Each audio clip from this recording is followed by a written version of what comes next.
du paludisme qu'il est aussi vieux que le monde. Un papyrus, retrouvé à Luxor 1500 ans avant notre ère, évoque une infection due à un parasite qui ressemble fort à une crise de paludisme. Une analyse ADN du corps de Toutankhamon a révélé qu'il souffrait de paludisme au moment de sa mort. On pensait que cette maladie provenait des zones marécageuses et des zones où l'air était vicié, d'où son nom de paludisme, dérivé de l'ancien français palu, qui veut dire marais. Le mot malaria, l'autre appellation du paludisme, veut dire mauvais air en italien. Le parasite a longtemps sévi en Europe, où il a fait des ravages comparables à ceux qu'il cause en Afrique aujourd'hui. Au XVIe siècle, débute la conquête du Nouveau Monde et le commerce d'esclaves. Les Européens, qui embarquent dans les cales de leurs vaisseaux les esclaves africains, importent sans le savoir le paludisme aux Amériques.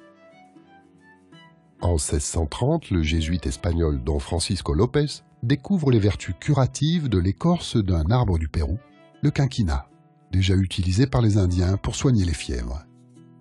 La précieuse poudre des jésuites est ramenée en Europe. En 1820, deux pharmaciens français, Pelletier et Cavintou, isolent la molécule de la quinine à partir des écorces de quinquina. En 1880, le médecin français Alphonse Lavrant est le premier à observer au microscope, dans les globules rouges des malades, le parasite du paludisme, le falciparum. En 1897, le Britannique Ronald Ross fait lui aussi une découverte capitale. C'est l'anophèle, le moustique, qui transmet le parasite à l'homme. Jusqu'au début du XXe siècle, la quinine reste l'unique médicament antipaludéen. La chloroquine et d'autres antipaludéens de synthèse arrivent au début des années 40. Parallèlement, pour éliminer l'anophèle, on pulvérise massivement des insecticides comme le DDT. En 1955, forte de ses premières victoires contre la maladie, l'OMS lance le programme mondial d'éradication du paludisme. Mais le parasite se défend et devient de plus en plus résistant au traitement. En 2001, l'OMS préconise une nouvelle thérapie, les ACT, qui consiste à combiner une vieille molécule déjà utilisée par les Chinois du IVe siècle, l'artémisinine, avec un ou deux autres antipaludéens. Les ACT sont d'une grande efficacité, mais déjà, comme un éternel recommencement, des résistances à ce nouveau traitement sont apparues en Asie.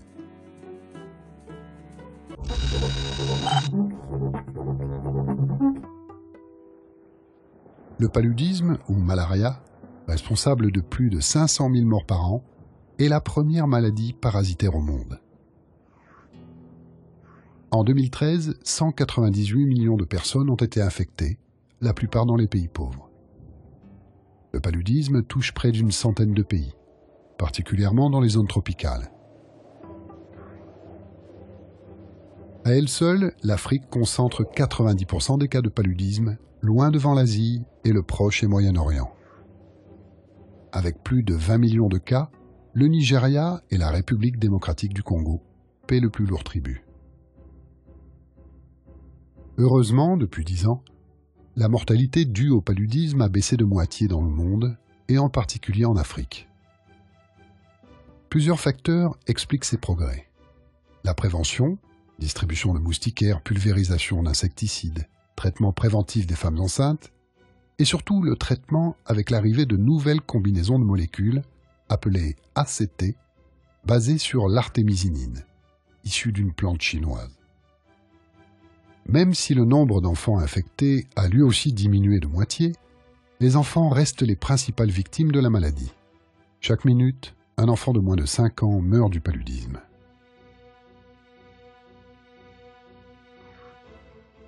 En 2013, 79 des 88 pays où le parasite sévit ont adopté dans leur programme de santé les derniers médicaments en date, les ACT. L'accès aux soins et le dépistage est un véritable enjeu de la lutte contre la maladie. En Afrique, 70% des malades pourraient être traités avec les antipaludéens ACT distribués dans les établissements publics. Mais comme la majorité des enfants qui souffrent de fièvre ne voient jamais de médecin Seulement 26% d'entre eux ont reçu un ACT en 2013. Mais les ACT, combinaison d'artémisinine avec une ou deux autres molécules, se heurtent comme ses prédécesseurs à l'adaptation du parasite.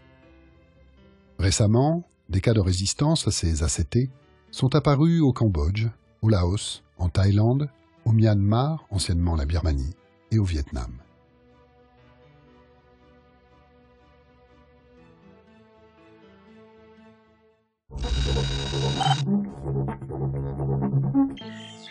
L'anophèle, moustique qui prolifère en zone tropicale, n'est que le moyen de transport, le vecteur, du paludisme. Le véritable coupable, c'est le parasite qu'il transmet, le plasmodium.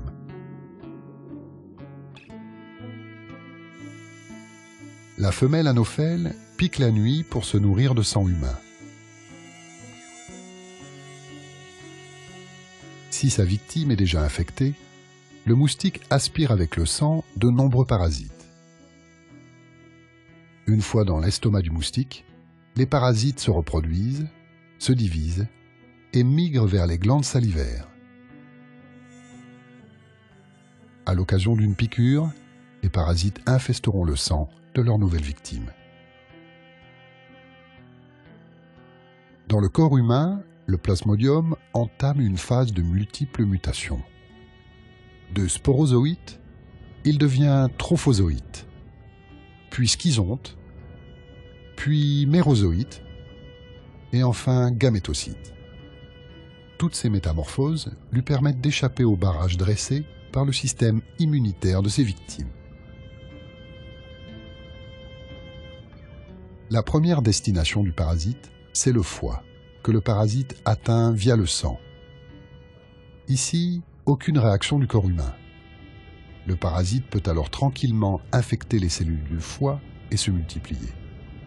Jusqu'au jour où les cellules du foie éclatent et libèrent massivement les parasites dans le sang, provoquant les premiers symptômes, des frissons. Les parasites contaminent ensuite les globules rouges, s'y multiplient rapidement et les font éclater. Une nouvelle génération de plasmodium contamine le sang et pourront être aspirés à leur tour par un nouveau moustique. Le cycle est bouclé. L'éclatement des globules rouges provoque un accès de fièvre de quelques heures, caractéristique du paludisme. Frissons, chaleur et sueur se succèdent. Ces poussées de fièvre se répètent tous les 2 ou 3 jours. Dans le cas du Plasmodium falciparum, le paludisme peut atteindre d'autres organes, comme le cerveau, et évoluer vers des formes sévères, voire mortelles. Les populations qui ont contracté plusieurs fois la maladie deviennent partiellement immunisées. Les jeunes enfants dont les défenses immunitaires sont en construction et les femmes enceintes dont le système immunitaire se modifie lors de la grossesse risquent le plus un paludisme grave et la mort.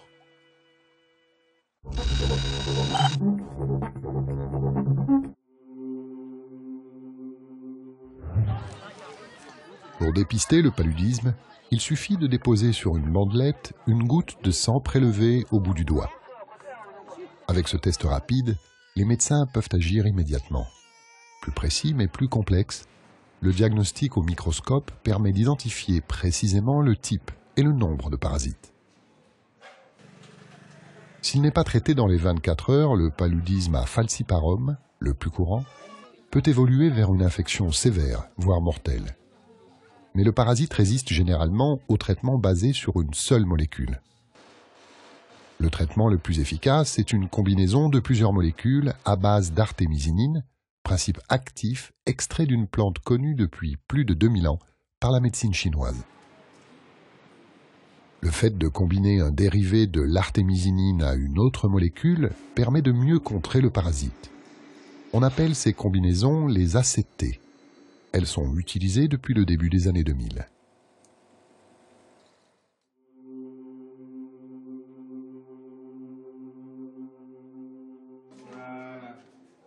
De manière générale, les ACT sont bien tolérés, réduisent la transmission et permettent une guérison en 3 jours. Pourtant, depuis quelques années, une tendance inquiétante se manifeste, l'apparition de cas de paludisme résistants aux dérivés de l'artémisinine. Ces cas ont été signalés pour l'essentiel au Cambodge, en Thaïlande et au Myanmar. La résistance aux ACT pourrait être une grave menace dans les régions endémiques, car aucun autre antipaludéen ne sera disponible avant au moins 5 ans.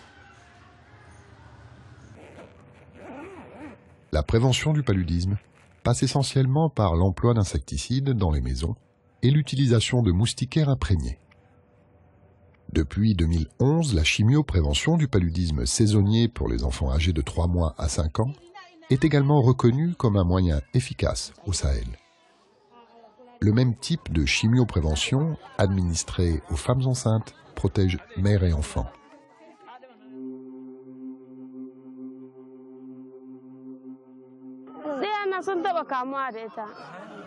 Mes enfants ont souvent le paludisme. Le paludisme donne de la fièvre.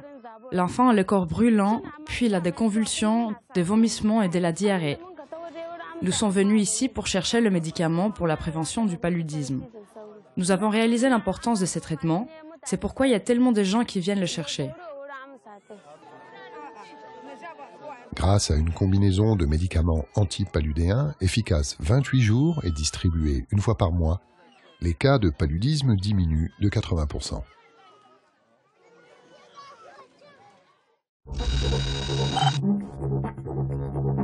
Dans notre unité de recherche INSERM, nous travaillons essentiellement sur le paludisme. Et sur le paludisme, nous travaillons actuellement plus spécifiquement sur les phases du paludisme qui se passent avant l'arrivée du parasite dans le sang. C'est un effet dans le sang qui est responsable de la pathologie, voire de la mortalité.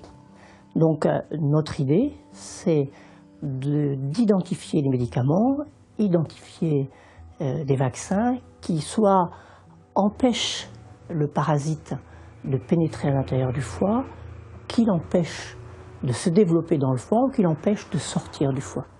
Et pour faire ce type d'études, nous travaillons avec un insectarium dans lequel nous élevons des anophèles femelles, parce que seule l'anophèle femelle est responsable de la transmission du paludisme. Nous récupérons les parasites qui sont dans les glandes salivaires de ces anophèles et nous les utilisons pour infecter soit des cultures in vitro qui miment le foie, soit infecter ce que nous appelons des souris humanisées. Ce sont des souris qui sont très immunodéprimées et donc à qui nous arrivons à greffer des cellules humaines. L'essentiel des recherches qui sont menées ont pendant très longtemps concerné Plasmodium falciparum, parce que c'est ce que je dis à mes étudiants en médecine, Plasmodium falciparum, on guérit ou on meurt. Par contre, on peut être infecté par d'autres espèces plasmodiales, par exemple Plasmodium vivax. Plasmodium vivax, on ne meurt pas. On est très peu. On peut être très malade, mais on ne meurt pas. Et par contre, on fait des mois, des années après une piqûre infectieuse, on peut faire une rechute. Et ces rechutes sont liées au fait que quand le parasite entre dans le foie, il peut soit se multiplier comme Plasmodium falciparum, soit il peut rester quiescent à l'intérieur du foie. Il dort, il est en hypnose, d'où son nom d'hypnozoïde. Et pour des raisons que nous essayons de comprendre, à un moment donné, donc des mois, des années après, eh bien, il se réveille, il se multiplie et il va dans le sang où il est responsable de la pathologie. Donc nous essayons d'identifier des médicaments qui peuvent tuer ce parasite qui dort. Nous avons à notre disposition uniquement la primaquine, qui est un médicament très efficace, mais qui est toxique, en particulier chez les sujets qui sont déficients en certaines enzymes. Et en Afrique, jusqu'à 30% des sujets sont déficients en cette enzyme. Et nous avons une autre approche qui a été découverte tout à fait par hasard. C'est le fait que nous avons identifié des médicaments qui sont capables de réveiller ce parasite qui dort. Et donc, on réveille le parasite et il se multiplie. Et nous avons à notre disposition plusieurs médicaments qui sont capables de détruire le parasite qui se multiplie. Donc, l'idée, c'est le wake and kill. on réveille le parasite et quand il se multiplie, tac, on tape dessus.